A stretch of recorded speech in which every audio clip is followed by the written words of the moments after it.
Knowing that your child is neurodivergent can be a significant adjustment for families. Parents of neurodiverse children, especially ones that are younger, have a responsibility to help their kids reach their full potential and set them up for success in the future. But that path can look very different depending on the individual circumstances, as each child is unique and has different needs.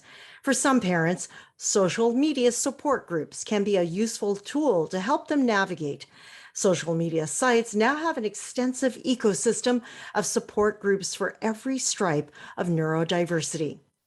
To learn more about how parents can find advice, community, and resources through social media, we'll hear from Mother Heidi Green. Heidi is a professional photographer based in New York City and a mother of two young teens, one of whom has some extra needs and learning differences. In 2015, she started a Facebook group for New York City parents of kids who have different needs as a way to connect with other parents in similar circumstances. The group has since grown to nearly 5,000 members. Welcome, Heidi. Thank you. Thanks for having me. Well, tell me a little bit about your daughter. How old is she? So, my daughter's name is Rose. She's 13. She's amazing. She is unique and talented and great. And her special needs are that she has issues with focus and attention, as well as some language processing. So, basically, she's just like your regular 13-year-old girl, but a little bit quirky and a little bit more unique than usual. So in preschool, she seemed a little bit less focused than the other kids, and she has a twin brother, my son, who is neurotypical. So I would notice that she was just a little bit harder to get her focus and to keep her attention on certain subjects. She doesn't have like a definite diagnosis, but definitely the way she processes things and just the overall way about her is not perfectly mainstream when it comes to school and classes and socialization. And I understand you run a Facebook group for New York City parents who have children with different needs. What inspired you to start the group? So I've always been pretty active on social media, both personally and for my photography business. I'm a family and event photographer.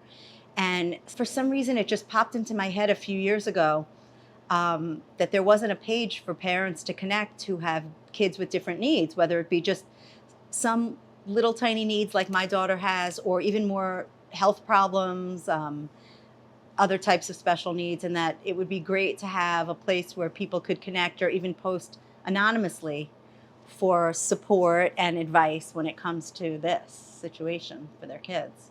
So it's been amazing. I've gotten a lot of great feedback from the different parents thanking me for starting the group. I know for myself, I have found out about different therapists, classes, camps.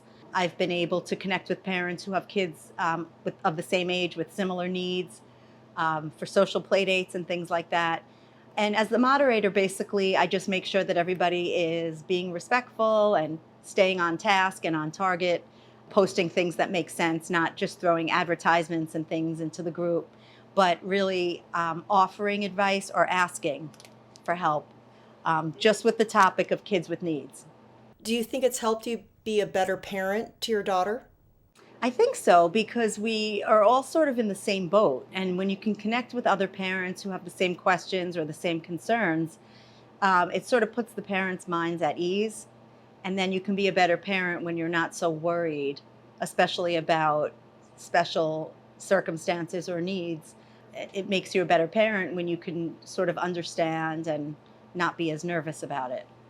Basically, I've just been able to connect with different parents who have kids with similar needs, and you learn that there are different resources out there that you can tap into to help with really anything, any type of special needs, whether it be OT, PT, speech therapy. Um, you just learn that you're not alone, that there's ways that you can help your kids. And without social media, it's kind of like you feel like you're on your own. I remember when I first figured out that my daughter was a little bit different, I just felt sort of overwhelmed and trapped and nervous about like, how am I going to start from the beginning and get her all the services that she's entitled to. What about for Rose? Have you noticed that she's gone online to try to figure out answers to questions she might have about what the challenges that she's dealing with? So my daughter hasn't gone online herself yet. She has looked at pictures of different programs, different camps and classes. When I find something new for her, she wants to look it up online to see what it looks like. But she's not quite old enough yet to do her own research. I think she basically just trusts me with my with what I tell her. That might be like a special. I always say, if we call it, if it's a just right fit. Like if this camp is just right, or if the school is not just right, we'll find a different school. So I think that she trusts me that I know the types of places that would be a good fit for her. I would assume that older teenage kids and young adults with needs might be able to access the internet more to help themselves when they've become a little bit more independent. And for younger kids, I think it falls on the parents to really be resourceful and um, advocate for their child. And a good way to do that is on social media. For other parents who are just starting this journey, what is the advice you have for them on how to find resources about learning differences on social media? Where should they start? I think the best place to start is actually going onto a Facebook page like the one that I run. You can post anonymously. You can put right on there what your needs are, what your concerns are, and maybe connect with other parents who are in the same situation. I think the best place to always start is with an evaluation so that you know what the needs are, you know what you need to target, and what types of therapies or services you should be looking for your child. Thanks so much to Heidi Green for sharing her experience. I'm Mabel Jong for A World of Difference.